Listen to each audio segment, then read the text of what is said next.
Haya Siaya oye. DJ. Sasa nataka kualika Mheshimiwa our former chairman, Waziri wa Fedha, Minister of Finance, Mheshimiwa John Mbadi Ng'ong'o. Aje wasalimia dakika moja. Ayuliana, Sifuna. Mano wena bolo Uganda chwimpi. Mano chundu. Chika. Siaya! Siaya! ODM! Ugona ni power. ODM! ODM! Adwana wuo kod oganda luo matin. An kawuono okabiro wuoyo gi jo Siaya kende. Gimokela ka adwana wuo go oganda luo teme Kenya mangima. Namba 1, oganda luo nyaka ng'e ni unu chalo gi jo Israel. Kidwa ng'eyo kit jaluo dhie muma isom kaka ja Israel chalo. Ja Israel kane wecho gik matek to nitie kaka gigo break ging'iyo kama giaye. Adwaro no oganda luo mondo kamoro amora ma intie go ane break mondo ing'i kama niaye. Jaluo emokelo independence e Kenya ka. Kik ng'ato wuondi ni ja-Kikuyu nokelo independence, ja-Kikuyu ne gore ne lo. Jaluo ema nodhi Lankasa modhumo kisungu ma misungu wacho ni jogi romo gi telo. Eka telo nobiro Kenya ka kokadho kuom Jaramogo Oginga Odinga gi Thomas Joseph Moi Okeo godhiambo. Kane wasekelo loch to nitiere kabila achiel mosemiyo jaluo pok obedo president mar Kenya nyaka sani. Yawa ma jolango oseyie ni jaluo nyalo telo kendo ne gigone jaluo ombulu. Yawa ma Wakamba oseng'eyo ni jaluo nyalo telo kendo ne gigone ombulu.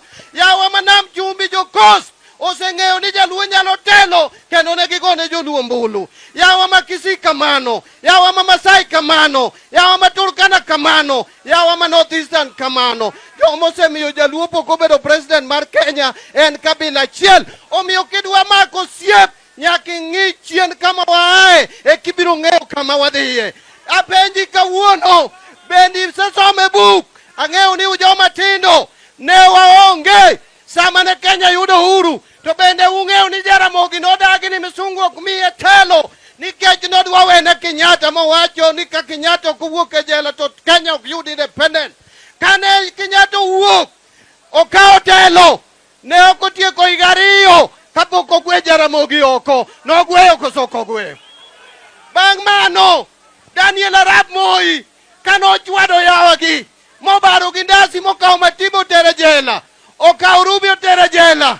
Gineno kisandogi ne gigo kona magiduogo kuom Jaramogi magikone ni ne nyalo ng'atni ma Jaramogi odhi omanyo Ford mayienga moyiengo piny mowacho ni thuon gweno dok dala. Kendo Jaramogi okwayo jogi mana higa 2 kende ni yawa ndalo na ochiegni miyauru ji 2 years mondo ane kaka makete Kenya. Eka ne gidhi giomo wuodgi matuo, giomo mana London, gikelo ka mopogo Ford, obedo Ford Kenya gi Ford asili. En kabila no koso kabila no imako gosiep koso ok mago siep. Bang'e no Raila Wuod Odinga neno ni mako joma chon ni weyo weche mokadho mondo ji odhi mbele. Owacho ni Kibaki tosha. Adwa nyiso ni ne waketo Kibaki telo kanie wheelbarrow. Kendo sama ni campaign Kibaki mondo bed president mar Kenya, Raila ne donjo nyaka bedroom en kende mono yiene donjo bedroom mar Kibaki kodhi pimo ne kaka piny chalo. Chieng' mane Kibaki chamo muma Uhuru Park ema nodine Raila dhoget ka gin gi Mudi Awuori to Saitoti to donjo okone ni okwadwaru kendo wasetieko kodu osiepwa kodu orumo. Imako go siep koso ok mago siep. Kane waneno ni kare utago wakoro wakawo gini wadhi wariwore go Nyalo Jagot, wadhi wawuoyo gi jo North Eastern, wawuoyo gi jo Nam Chumbi. Agwambo obiro ma gala okelo ODM, okelo machunga, mit dhano nyodho, mit wayombo. 2007 piny otuk, Raila oyombo. Eka yawagi okawo muma gotieno motero ne Kibaki State House mochamo muma, inego nyithindwa, ibiro gi wiyeki, igolo Naivasha. Raila neno ni yawarumo, Raila wacho ni kare wabaruru gini. to ka gik 2013 to umiyago nikech adong gi lisasi achiel. Ko gik 2013 kwayombogi gikelo wuodgi mamadho njaga ma ji noseweno ran ema gichaki kelonwa ma gichunowa go ma gimayowa gi bunde mobedo president mar Kenya kendo ka gik 2017 kendo giramo ni wuodgi no ema bedo president. Raila Oyombe mama rago yie ni Raila Oyombo ng'ane donge ne gitamore ima kogo siep kosok mago siep. Akora penjou ka kanyocha gik 2018 to Raila omosore gi ng'ani. Ka Raila semosore kode to wacho ni koro 2022 warituru marwa mit gi wuondowa ma oketwa wan gi nyunet ginigi wan gi wanga ginigi ok udwa ni wafuole bunge kwa penjo ni kata kumiwa komoro achiel kata mar kidhedhe me kor gweng' ni joluo gi joma nade umanyo choke to wakelo nuring'o wambe walinga linga na gwamo kego ne wang' ni tiyude bunde ni tokwa karo uru holowa omera ng'ano no wuondowa omera ne warito omera ne warito omera ne warito omera ne warito.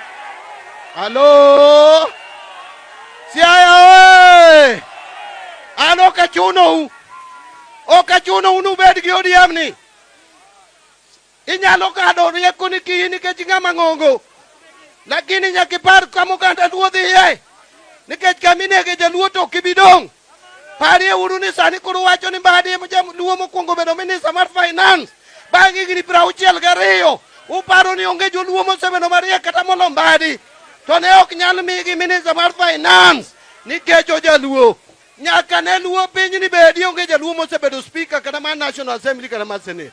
Uwinjo jodalawa wanyalo bedo gi chandruokwa wanyalo bedo gi dhapwa wanyalo yware odwa lakini sama koro wacho ganda ochopo koro nyaka wapar kaka jong'at achiel. Emomiyo na wuok abiro ka bende paro ni ndalo mokelo Mbadi litna kendo chunya chwer kaparo ni chama mane wane kokego nea mabedo jakome higa 11 aneno ka nyithindo moko tugogo to jaduong' moriwore kodgi ni ma ok chandowa mokwongo. Wuoyi ni osechandowa jaduong' ni osechandowa to Siaya umiyo wa ng'ama chandowa.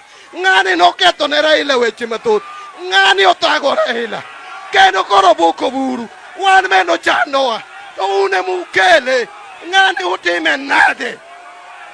Ere jomo yie ni ng'ani gitieko ere ng'ama tieko jogi. Siaya Siaya Siaya uye ni luo wuoth achiel ere jomo yie ni luo wuoth achiel ere jomo yie ni luo wuoth achiel. Atieko awacho no buru awacho ni daktari ano kane linda ground mwalindo ground oselindore olindore koso kolindore jopinyo yie ni lindo chama koso klindi kego nea bede komno ngirori kisiana ni ariyo wan bang'i onge gima ne yungi nyithindo moko madhodho chaka ok no yungi ka Mbadi gini nitie. Iwacho ni dwa telo ne oganda luo timadho njaga sa 12 sa auchiel odiechieng' imadho njaga otieno imadho njaga inyalo tel ne oganda luo gi ng'ama madho njaga the whole day. Ok nyalre. Let me finish. Let me say one word in English. I have come here because I'm emphasizing and supporting the unity of the Luo community and the unity of our party ODM.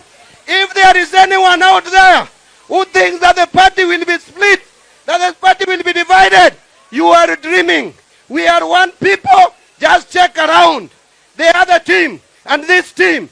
Tell me any leader of substance from ODM coming from Coast who is with them. Tell me any leader of substance coming from Northeastern of ODM who is with them. Tell me any leader of substance from Masai, Turkana who is with them. Tell me any leader of substance from Luoland who is with them. ODM is united or not united? Yasai Madgwedu, Yasai Matelnu, and me and Cody.